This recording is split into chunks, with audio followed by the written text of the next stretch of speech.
Problem Solving and Model Building 1. This first video in the series is going to look at exploration. Our goal is always the true model, and the standard approach is that we sample the true model through the noise and get training, validation, and testing sets. Training data is used to develop the model, validation is used to test during development, and testing data is used to test the final trained model. Supervised learning means validation while learning parameters during training, and then testing afterwards, often via a gold standard. So we likely will never know the true model. Lots of interacting variables in the true model. It's highly complex. And noise tends to obscure direct observation of the true model itself. Instead, we'll model it perhaps with an equation model, which only has a few variables, often is highly biased, and it's a low model complexity approximation of the true model in general.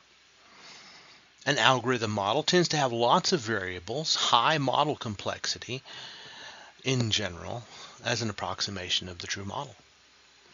Equation models, therefore, often need to be more complex, and algorithm models often need to be more biased. For example, can we predict pass from the features in this simulated calculus grades data? We could use logistic regression. We saw that in a previous video. But in reality, this data is not yet ready for an algorithm. So in the previous video, we restricted to exams 3 and 4, only 2 features, so we were in the XY plane. But exam 3, exam 4 data is not linearly separable. Look there in the margin. And logistic regression assumes linear separation. In other words, we have a high biased logistic regression model. It's low complexity. And why exams 3 and 4? Why not exams 1 and 4 or 2 and 4? In other words, do we need a better model? Can we simply ignore features? Maybe we need to ignore features.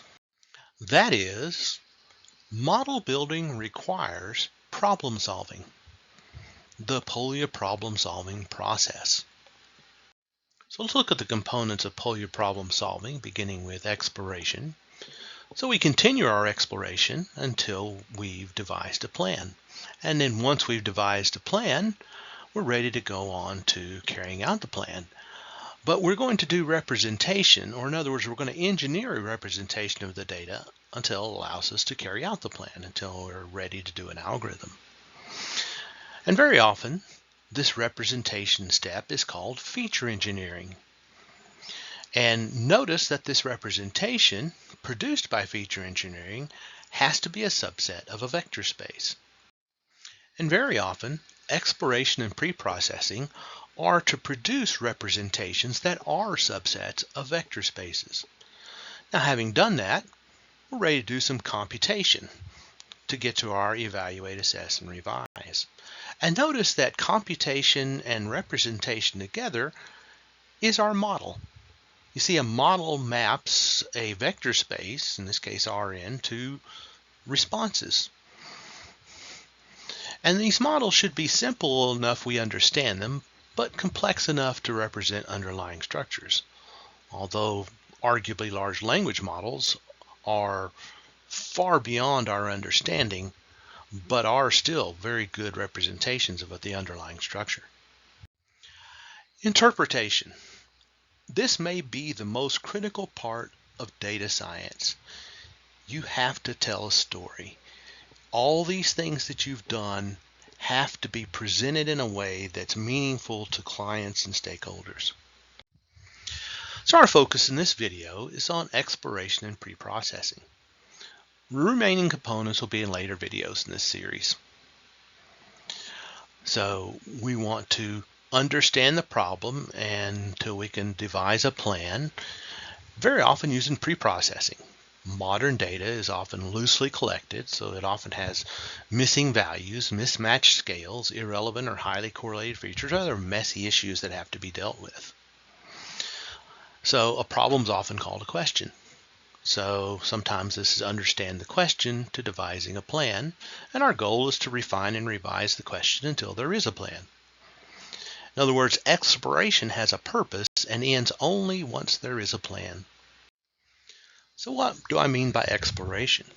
Typically, we begin with counts, summary statistics, histograms, often via visualizations, bar charts, scatter plots, heat maps. For example, here's our calculus data. Calculus students take 4 exams, each out of 100 points, and there's other features.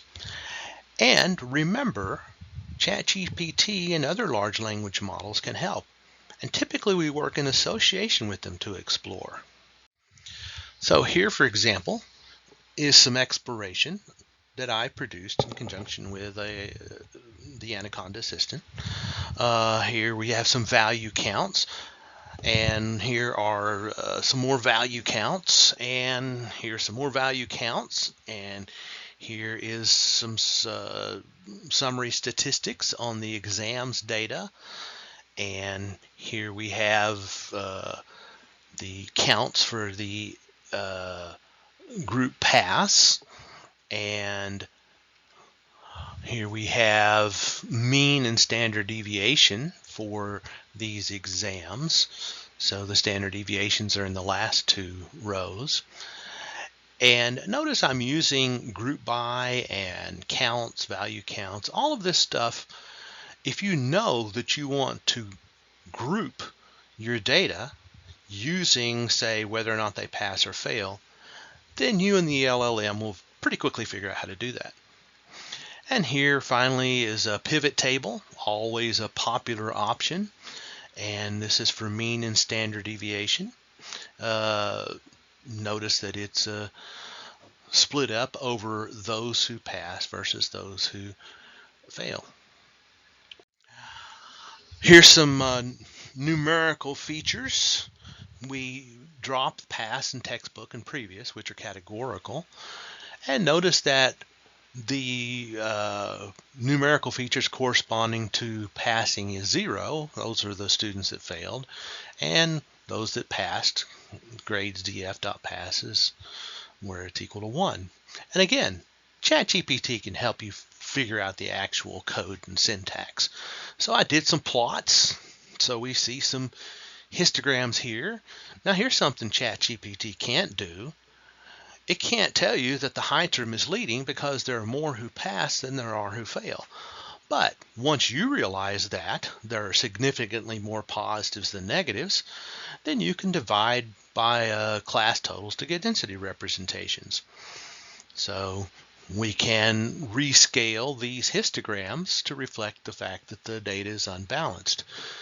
And of course, ChatGPT can do this very easily once it knows this is what you want to do. Notice it's just simply the density equals true option. Here's more group by information, and the goal here is that ChatGPT can pop out these results. We need to be looking at these results.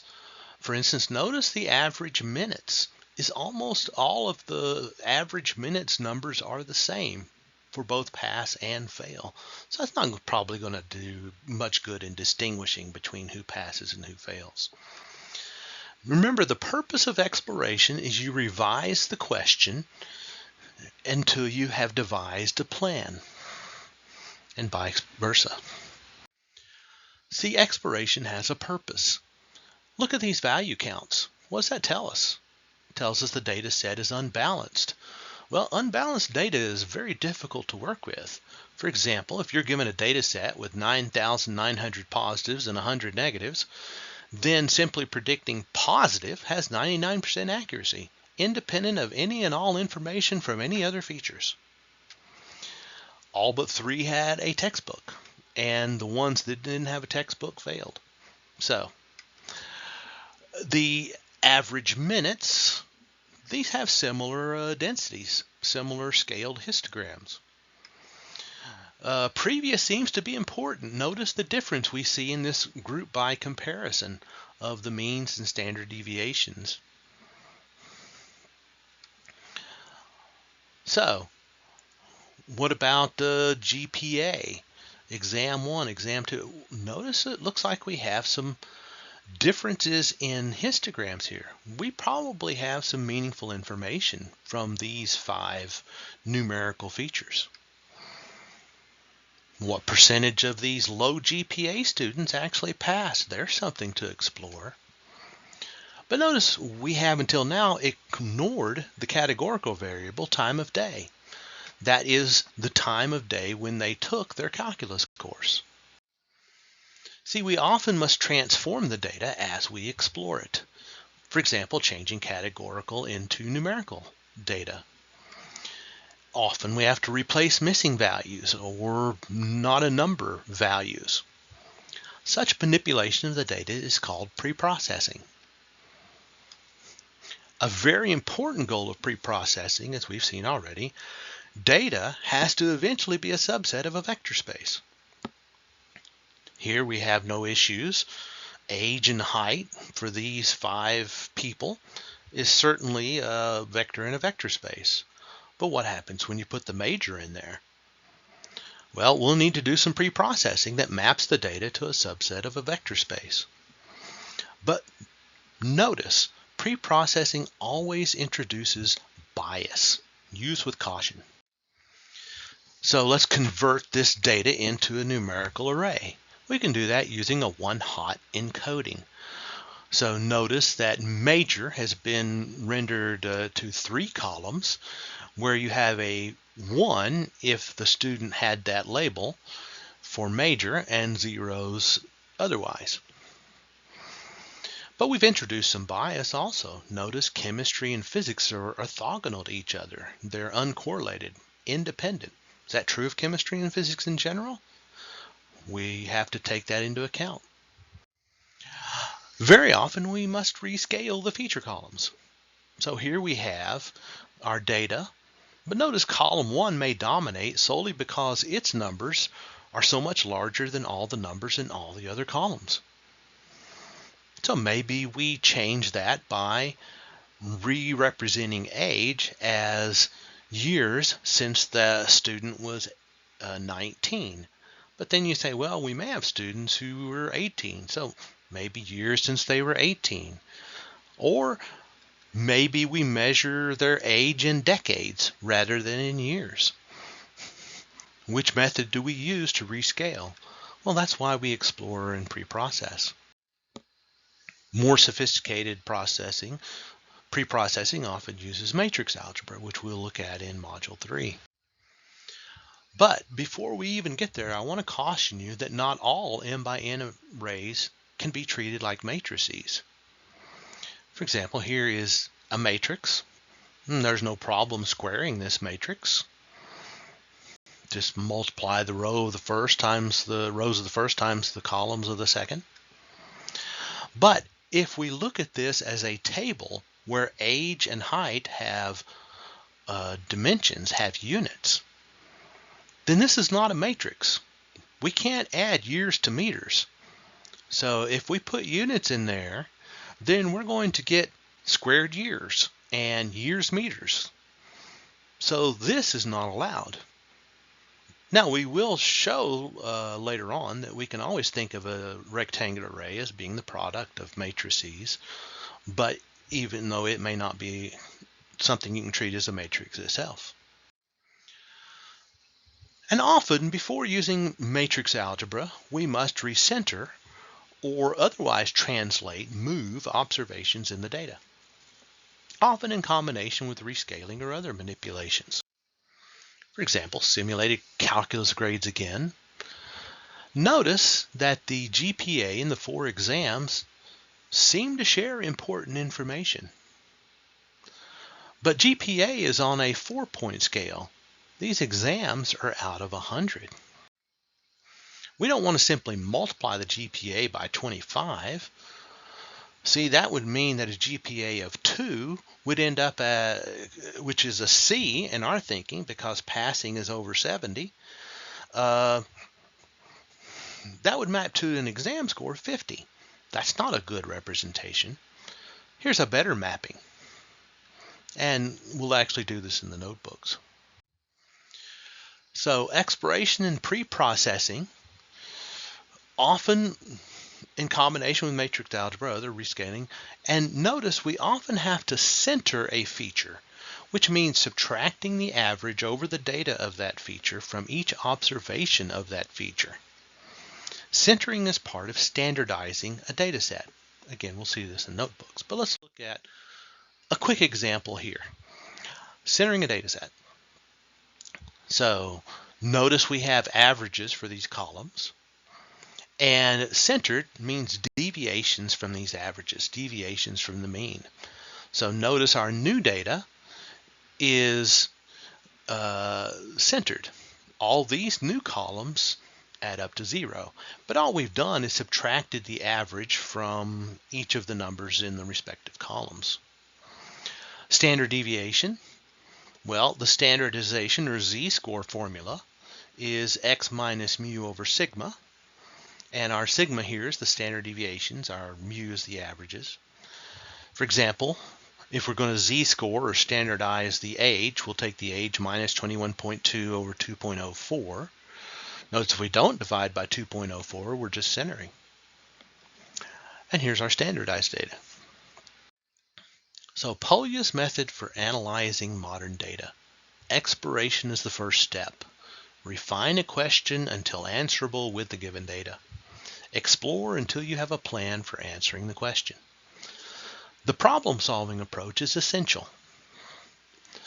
Ultimately, it will allow us to build sufficiently complex models that use the bias-variance trade-off.